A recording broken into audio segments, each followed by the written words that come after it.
So how many of you guys have been wondering how to have the conversation, you know, the one about your mental health with your family, friends, co-workers, even your doctor? Because I'm sure you're not the only one who has been, and in today's video, that's what we're going to be talking about.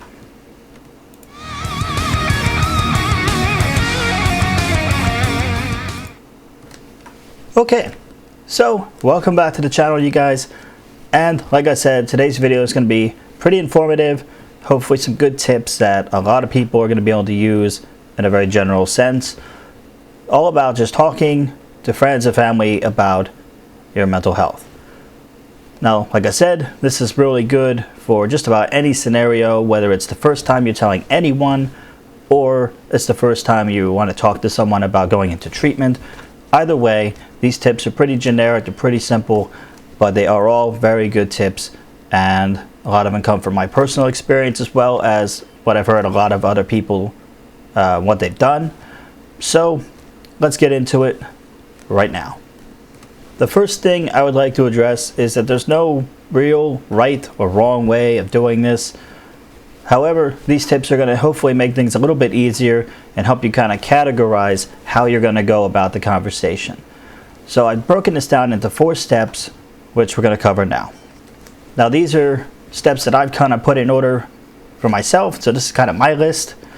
So for step 1, we have the approach. Just generally thinking how best to approach the person you're going to tell, whether it's family, friends, whoever. So the general approach of how you're going to bring this up to them and when the best time for that would be. Step 2 is going to be all about evaluating the situation, meaning the best time to tell them and really getting into thinking about how they're going to react and kind of preparing for that, because that of course is a big issue in this whole thing. Otherwise you probably wouldn't really be watching this video, because you're probably interested in how they're going to react. That's going to be a big part of the story of how well they take this and what happens from the rest of the conversation. Step number 3 is all about managing expectations. And I don't necessarily mean your expectations, but more so their expectations.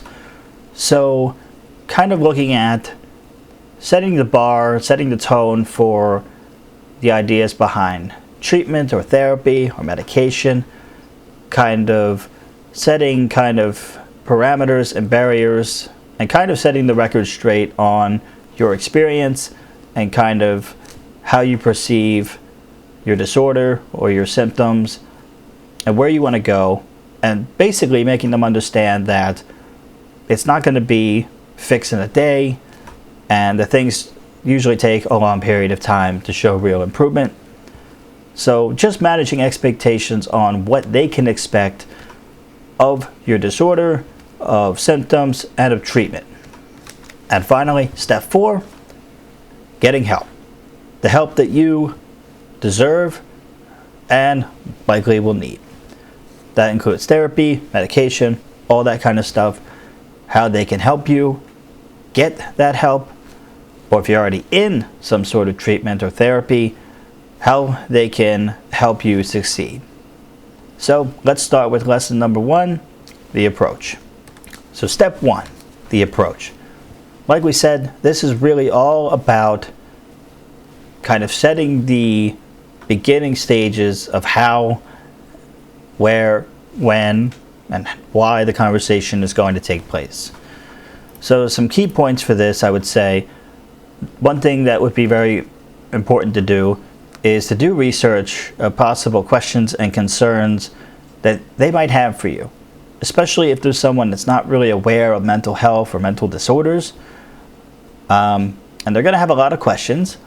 It's good to kind of do some research, or perhaps you go on Reddit or the internet, other sites, and find that people ask a lot of the same questions of people with a certain disorder, kind of what their experiences are, what treatments or therapies might have helped, how they dealt with different situations, all that kind of stuff, because there's a fair chance that they're going to ask you if it's a popular question you find a lot online.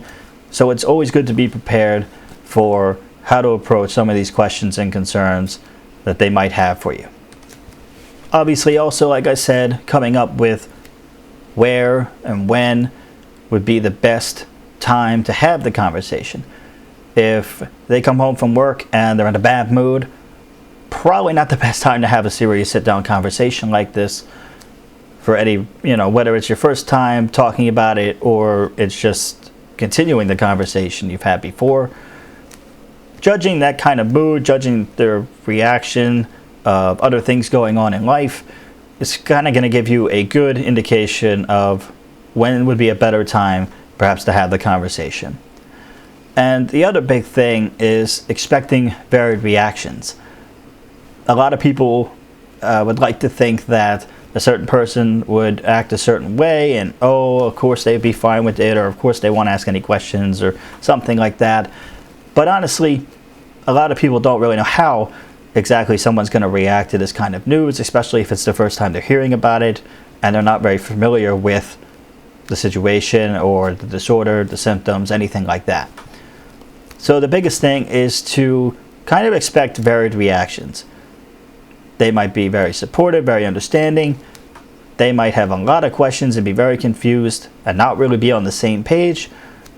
Or they might be very negative and very confrontational. So it kind of depends. You know the person better than anyone. That's up for you to kind of judge and kind of paint a mental picture of for yourself. But in general, expecting varied reactions can kind of help you not get too positive or negative, worrying about how they're going to react. And like I said, how only you know that person as well as you do. The only person you know better than them, if they're a good family or friend, is you know yourself better than anyone else. And you know, therefore, your disorders. You know symptoms. You know your diagnoses if you have them. You know your treatment schedules if you have one.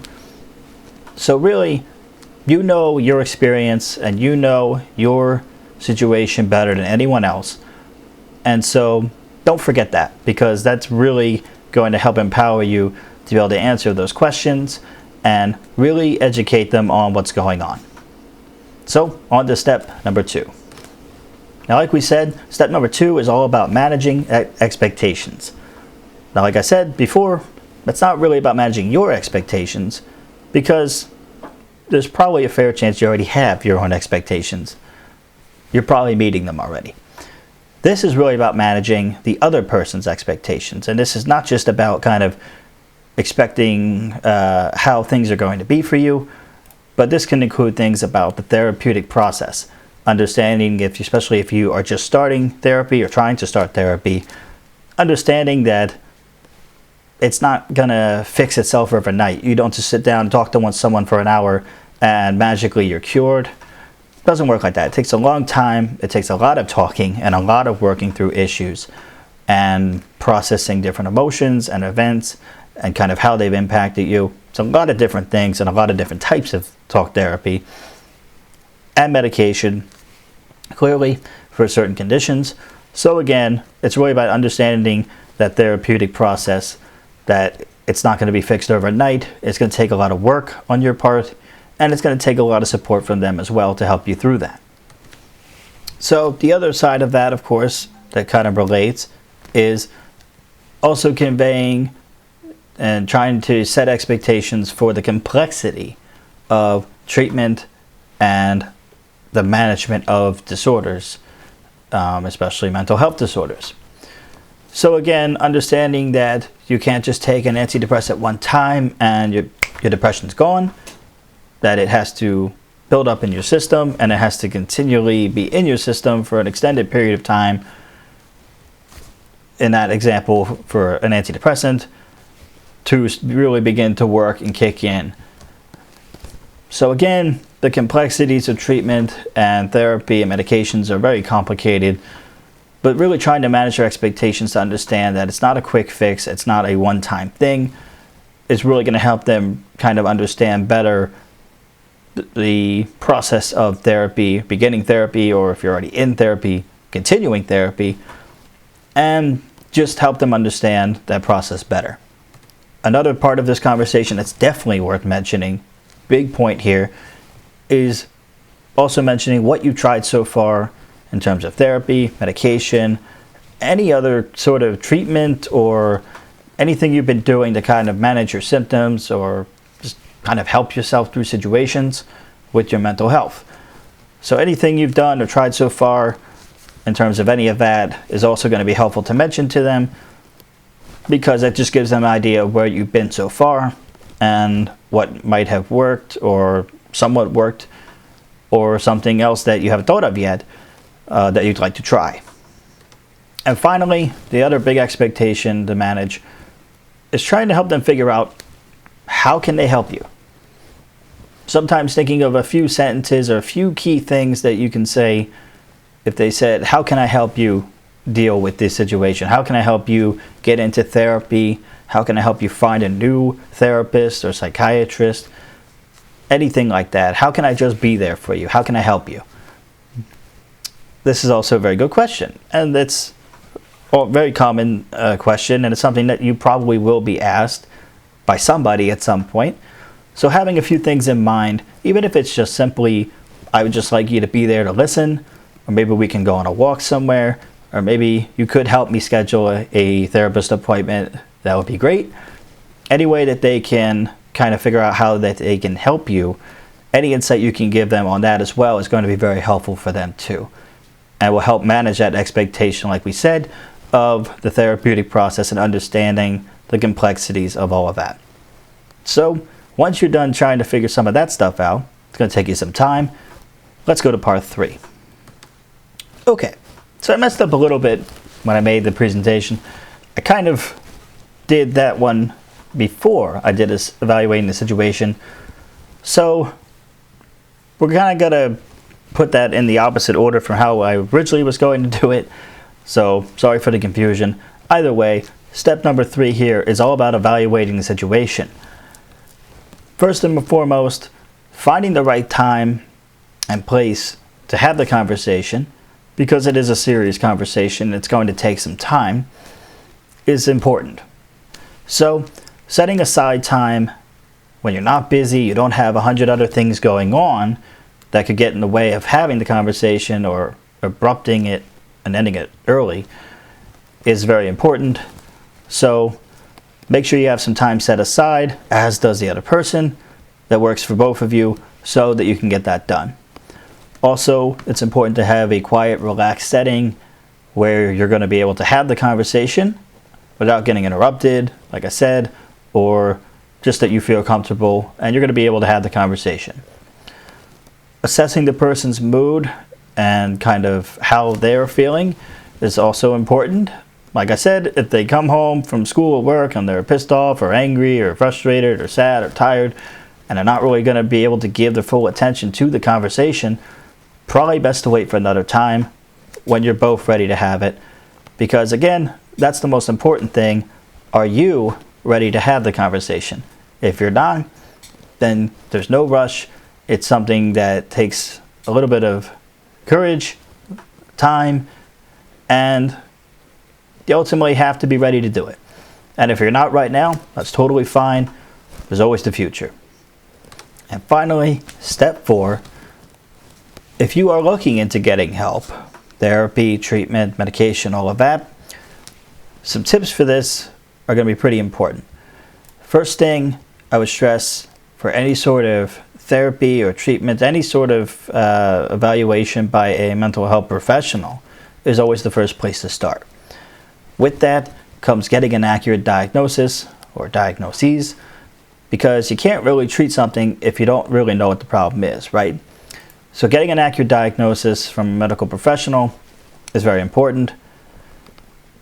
Understanding for yourself, more for yourself than for the other person, but for the other person as well, like we said before, kind of understanding the limits and the benefits of therapy and medications and treatment as a whole. That again, it takes a lot of time, and there's no immediate results in any of this. It takes time, it takes perseverance, and you kind of have to put in some work on your own. But that's kind of just part of the process. Also, if the person did have a particularly favorable reaction or didn't react the way you expected them to during the conversation, it's probably going to take them some time to come around to the ideas of what's going on, of what you talked about. So giving them some time and space to kind of put things together and kind of reflect on their own is probably a good idea as well. And most importantly, do not be afraid to ask for help if you need it, because you deserve it. Everybody deserves it, and there's nothing wrong with it, and it's only going to make things better in the long run for yourself, and that's the biggest takeaway of the video. Alright, you guys, thank you so much for watching. Hopefully you learned some cool tips about having the conversation about your mental health to your family and friends. If you found this video to be helpful or interesting, please leave a like, big thumbs up, it helps out. If you have any other suggestions or comments on this topic, definitely leave them in the comments below. Subscribe to my channel for more educational mental health topics with me, Matt, and I'll see you in the next video. Thanks for watching. Bye.